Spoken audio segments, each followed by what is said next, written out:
जब अल्लाह ने शैतान को जन्नत से निकाल दिया तो उसने वहाँ से निकलते हुए ऐसे सवाल किए जिनका जवाब हर मोमिन को जानना जरूरी है। जैसे ही शैतान निकाला गया तो सबसे पहला सवाल उसने किया, ऐ परवरदिगार, तूने मुझे जन्नत से निकाल दिया, अब मैं रहूंगा कहाँ, क्योंकि जमीन भी तेरी है और आसमान भी तेरा।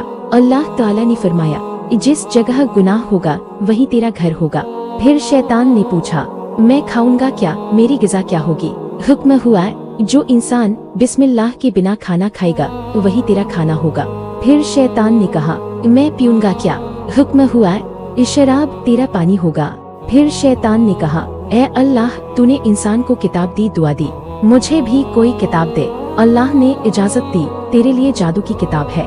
फिर शैतान ने कहा, तूने इंसान को 2 हथियार दिए, दुआ और सजदा, मुझे भी कोई ऐसा हथियार दे। अल्लाह ने फरमाया, तेरा सबसे मजबूत हथियार औरत होगी, तू औरत के जरिए इंसान को बहकाएगा।